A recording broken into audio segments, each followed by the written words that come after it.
Like with Japanese sake, the traditional way to turn starches of cooked rice into sugars is using, in Japan, koji, or in China, Dennis helped me out with this one, jiuqu. Jiuqu is crafted by mixing rice flour, cultured yeast, and mold cultures, spreading onto bamboo trays, and letting nature do its thing for around 2 weeks. The mixture dries out using cultivated microbes instead of wild microbes, and then gets crushed into fine powder.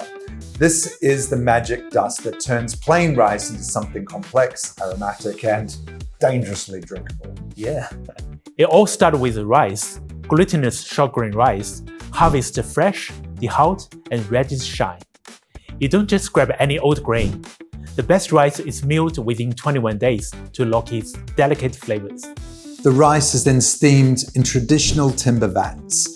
This isn't just to cook the rice, it's to release those natural enzymes that will later interact with the jiuqu starter culture. Now here's where the magic starts.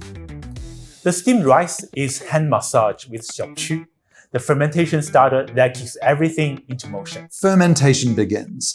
The rice is hand-packed onto the walls of 20-litre clay vessels for 3 days in a dry ferment.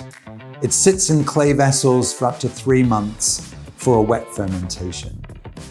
The vessels are shaped in a way that allows just the right exposure to air to ensure the balanced alcohol development. Unlike some wines, Huangjiu is fortified mid-fermentation. 3 times during the process, 40% ABV rice spirit is added to slow fermentation and create a fortified wine-like balance. That's right. Then it gets aged in pots. So fermentation in clay pots can last for up to at least 3 months for sweeter styled wines and shorter for drier style wines. The clay pot's aging step dates back to the Shang dynasty.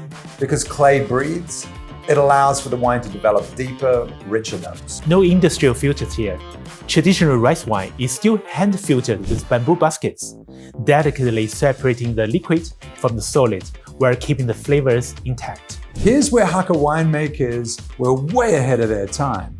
Long before Louis Pasteur, they developed their own pasteurization method, burning dried rice husks, stalks, and leaves over the clay pots to naturally sterilize the wine and lock in the purity. Finally, the wine's bottled and ready to enjoy. Yeah.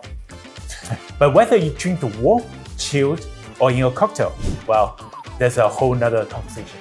Yeah.